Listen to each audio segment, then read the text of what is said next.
નમસ્કાર વિદ્યાર્થી મિત્રો, આપણે ભાવિકના ધોરણ 9 ના એસાઇનમેન્ટના આપણે વિભાગ 2 ના 1 થી 10 દાખલા આપણે ગણી ચૂક્યા છીએ. હવે આપણે વિભાગ 2 ના 10 પછીના 11 થી આપણે નવા બીજા દાખલા જોઈ લઈએ પાર્ટ 2 માં. ચલો આપણે 1 થી 10 સુધીના આપણે વિડિયો આપણે આગલા પાર્ટ 1 માં ભણી ચૂક્યા છીએ. 1 થી 10 સુધીના આપણે અહીંયા સુધી પૂરા કર્યા હતા. હવે 11 થી આપણે હવે ચાલુ કરીએ બીજા વિડિયોમાં પાર્ટ 2 માં. બરાબર. હવે પાર્ટ 2 માં અહીંયા શું લખેલું છે કે આલેખમાં કોટી અને ભુજ એટલે શું?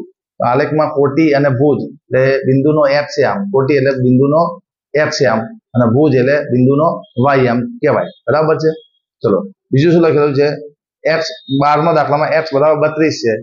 લઈ x ની 1/5 પ્લસ x ની -1/5 મેળવવાનું કીધું છે આપણે. તો x ની 32 છે, તો 32 ના અવિભાજ્ય હવે પાડી આવી તો 32 ના 2 ભાગ્યે 16 આવે, 2 8 આવે, 2 4 આવે, 2 2 આવે, 2 1 આવે, તો 2 ની કેટલી થઈ? 1 2 3 4 અને 5. તો અહીંયા શું લખ્યું? 2 ની 5. હવે x ની કિંમત અહીંયા મૂકવાની કીધી, તો x ની કિંમત 2 ની 5 મૂકો, અહીંયા પણ 2 ની 5 મૂકો, 5 5 કેન્સલ થઈ જાય, તો 2 ની 1 વધે અને 2 ની -1 વધે. તો 2 ની -1 એટલે 1 ના છેદમાં 2 કહેવાય. એટલે 2 દુ 4, 4 ને 1 5, 5 છેદમાં 2 મૂલ્ય મળશે. હવે 13મો દાખલો જોઈએ. 1/√7 - √6 નું છેદનું સમીકરણ કરો. બરાબર. તો માઇનસ હોય તો પ્લસ વડે ઉપર નીચે ઉડવાનું. બરાબર છે. કેમ કે a minus b a plus b શું થશે? a² માઇનસ b² થશે. તો 7 માઇનસ √6 અને 7 પ્લસ √6 તો શું થશે? √7 નો વર્ગ ઓછા √6 નો વર્ગ એટલે 7 માઇનસ 6 થશે. √7 પ્લસ √6 તો ઉપર એવના રહેશે. 7 માં 6 જાય તો શું આવે? 1. એટલે તમારો જવાબ શું હશે? √7 પ્લસ √6. હવે એના પછીનો 14મો. √6 પ્લસ √3 અને √6 માઇનસ √3 એ તો સીધું જ તમારે a પ્લસ b અને a માઇનસ b પ્રકારનો દાખલો છે. એમાં શું થશે? a² minus b². આ a સમજો, આ b સમજો, તો a plus b a minus b, તો a² માઇનસ b². તો √6 નો વર્ગ ઓછા √3 નો વર્ગ, રૂટ અને વર્ગ અને વર્ગમૂળ જતા રહેશે એટલે 6, વર્ગ અને વર્ગમૂળ જતા એટલે 3, 6 માં 3 જાય તો જવાબ શું આવે? 3. હવે આપણે 15મો દાખલો આપણે જોઈએ. હવે આ રોજ છે 15મો. સાદરૂપ આપો.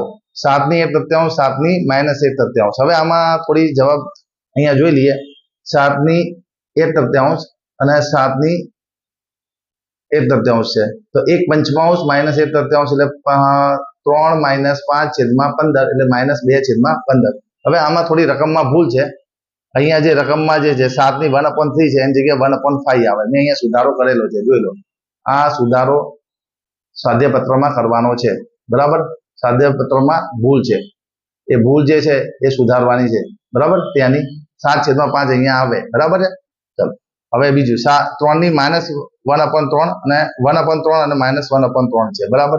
તો 1/3 અને 1/3 5. હવે આમાં બી અહીંયા જે છે 1/3 ની જગ્યાએ 1/5 આવે. અહીંયા બી ભૂલ છે. અહીંયા 1/3 ની જગ્યાએ શું આવશે? 1/5 આવશે. બરાબર. અહીંયા બી તમારે રકમમાં સુધારવાનું છે, રકમ સુધારવાની છે. બરાબર. તો 1/3 - 1/5, 5 - 3/15 એટલે 2/15, 3 ની 2/15. એટલે તમારે અહીંયા બે જગ્યાએ રકમનો સુધારો કરવાનો છે.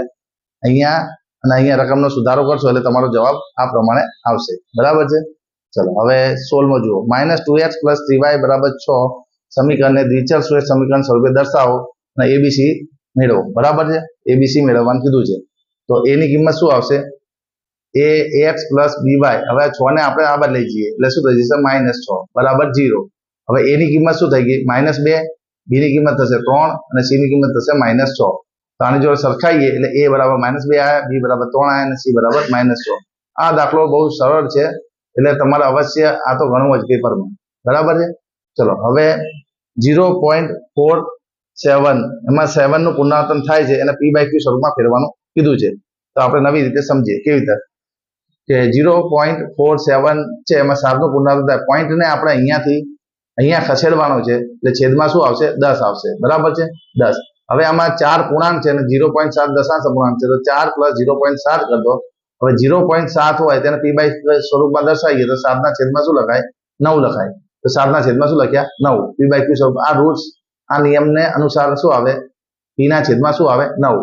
હવે આ 9 જે છે લસા લઈએ 4 9 36 + 7 કેટલા થાય? 43. અને અંશનો છેદ જે છે છેદમાં જશે એટલે 9 × 10 કેટલા થશે? 90. ફરીથી 4 9 36, 36 ને 7 43 થશે. અને આ 9 ક્યાં જશે? છેદમાં ગુણાકારમાં જશે. એટલે 43/90 તમારો જવાબ આવશે 43/90. ફરીથી શું કરવાનું, તો 0.47 લખેલું હતું, પોઈન્ટ અહીંયાથી આપણે આ બાજુ ખસેડવાનો છે, તો છેદમાં એક પોઈન્ટ ખસીએ એટલે શું લખવાના, 10. આમાં 4 પૂર્ણાંક જુદા પાડી દેવાના, 0.7 જુદા પાડો. હવે આનું જે છે p/q સ્વરૂપમાં લખાય તો p/9 લખાય, તો આનું શું લખાય, 7/9. 4 9 36, 36 ને 7 43/9. બરાબર, 9 છેદમાં ગુણાશે એટલે 9 × 10 90 થશે, એટલે 43/90. પછી હવે જુઓ એના પછીનું, 10 સેમી ત્રિજ્યાવાળા અર્ધગોળાની વક્ર સપાટીનું ક્ષેત્રફળ શોધો. બરાબર, તો ત્રિજ્યા કેટલી લેવાની છે, 10 સેમી લેવાની છે. બરાબર, અર્ધગોળાની વક્ર સપાટીનું ક્ષેત્રફળ, અર્ધગોળો કેવો હોય, આ ટાઈપનો હોય અર્ધગોળો. બરાબર, એની વક્ર સપાટીનું ક્ષેત્રફળ શોધવાનું કીધું છે. આ વક્ર સપાટીનું ક્ષેત્રફળ શોધવાનું કીધું, આ અર્ધગોળો છે. બરાબર, અર્ધગોળાની વક્ર સપાટીનું ક્ષેત્રફળ કીધું છે. એનું ક્ષેત્રફળનું સૂત્ર શું છે, 2πr². માં પાઈ બરાબર 3.14 લેવાનું છે, r બરાબર શું છે, 10 છે. 10 નો વર્ગ શું થાય, 100. અને દશાંશમાં ફેરવીએ તો 314/100 થાય, 100 ઉડી જાય, એટલે 314 × 2 એટલે કેટલા થાય, 628. અહીંયા સેન્ટીમીટરમાં આપ્યું તો અહીંયા શું આવે, સેમી સ્ક્વેર. બરાબર છે. હવે ચલો 19મા દાખલામાં જોઈએ. લંબવૃત્તીય શંકુનું ઘનફળ 48π સેમી ઘન છે, જેમાં ઊંચાઈ એટલે h બરાબર 9 સેમી છે અને વ્યાસ શોધવાનો છે. પહેલા તમને ત્રિજ્યા મળશે, પછી ઊંચાઈ મળશે. હવે શંકુનું ઘનફળનું સૂત્ર શું છે જોઈ લઈએ આપણે. શંકુ આ રીતનું હોય,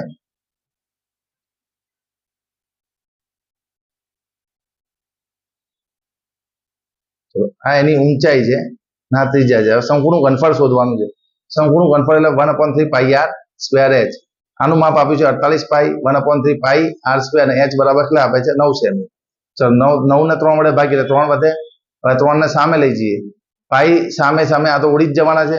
48/3 એટલે 16 × 48 એટલે r² બરાબર શું આવ્યું, 16. તો r ની કિંમત આવશે +or -4, પણ -4 કોઈ દિવસ આવે નહીં, ત્રિજ્યા હંમેશા ધન આવે, એટલે r બરાબર શું આવશે, 4 સેમી. આપણે શું પૂછ્યું છે, વ્યાસ. વ્યાસ એટલે 2 × ત્રિજ્યા એટલે 2 × 4 એટલે કેટલા થશે, 8 સેમી થશે. ચલો એના પછી વર્ગની મધ્ય કિંમત શોધો. વર્ગની મધ્ય કિંમત આપેલી છે, વર્ગ લંબાઈ આપી છે, ઉધ્વ સીમા અને અધર સીમા પૂછીએ. હવે કેવી રીતે શોધવાનું, બરાબર, તો સમજી લઈએ. અહીંયા કોઈ બી અધર સીમા શોધવી હોય ને, મધ્ય કિંમત આપેલી છે, તો વર્ગ લંબાઈને શું કરી દેવાનું, અડધી કરી દેવાની. બરાબર, અડધી કરીને અંદર માઇનસ કરો એટલે અધર સીમા મળે, પ્લસ કરો તો ઉધ્વ સીમા મળે. તો વર્ગ લંબાઈ કેટલી છે, 10. 10 ને 2 વડે ભાગીએ એટલે શું આવે, 5. 35 માંથી 5 માઇનસ કરો એટલે શું મળે, 30. એ તમને શું મળી, અધર સીમા. અને 35 માં આવી રીતે વર્ગ લંબાઈ પ્લસ વર્ગ લંબાઈ ભાગ્યા 2 ઉમેરો એટલે 10/2 5 ઉમેરો એટલે કેટલા આવે, 40. તમારે આ સૂત્ર યાદ રાખવું પડશે. મધ્ય કિંમતમાં વર્ગ લંબાઈને અડધી કરીને માઇનસ કરો એટલે અધર સીમા, મધ્ય કિંમતમાં વર્ગ લંબાઈને અડધી કરીને પ્લસ કરો એટલે તમને શું મળે, ઉધ્વ સીમા. એટલે અધર સીમા મળી આપણે 30 અને ઉધ્વ સીમા મળી 40. બરાબર છે. ચલો 21મો જુઓ. x બરાબર 2 અને y બરાબર 1 છે, તો 2x + 3y બરાબર k માં k ની કિંમત શોધો. તો x ની જગ્યાએ તમારે શું મૂકવાનું છે, 2, અને y ની જગ્યાએ શું મૂકવાનું, 1, અને k ની કિંમત મેળવવાની છે. તો x ની જગ્યાએ આપણે 2 મૂકીશું અને y ની જગ્યાએ 1 મૂકીશું. તો x ની જગ્યાએ 2 મૂકો અને y ની જગ્યાએ 1 મૂકો. 2 દુ 4 અને 3 એકા 3, 4 + 3 કેટલા થશે, k બરાબર 7. તો k ની કિંમત શું આવી, 7. ચલો હવે 22મો જોઈએ. યોગ્ય નિત્યસમનો ઉપયોગ કરીને ગુણાકાર મેળવો, x + 8 અને x - 10. હવે આ બધામાં જે છે આવું સૂત્રનો ઉપયોગ કરો, x + a અને x + b હોય તેનું ડાયરેક્ટ સાદુરૂપ આવે x² a + bx અને ab. આ સૂત્રનો ઉપયોગ કરશો એટલે સીધો આનો જવાબ આવશે. તો અહીંયા x² લખી દીધું, આ a અને b નો સરવાળો કર્યો અહીંયા વચ્ચે અને x વડે ગુણાયો અને આ બંનેનો ગુણાકાર કર્યો. 8 માંથી 10 જાય તો -2 આવે, 8 × 10 એટલે -10 એટલે -80. તો તમારો જવાબ શું આવશે, x² - 2x - 80. બરાબર છે. ચલો હવે 23મો જોઈએ. ત્રાસી લંબાઈ ત્રાસી ઊંચાઈ એટલે L કહેવાય. બરાબર, અને ત્રિજ્યા એટલે આ વ્યાસ આપ્યો છે તો એની અડધી કરી એટલે તમને શું મળે, ત્રિજ્યા.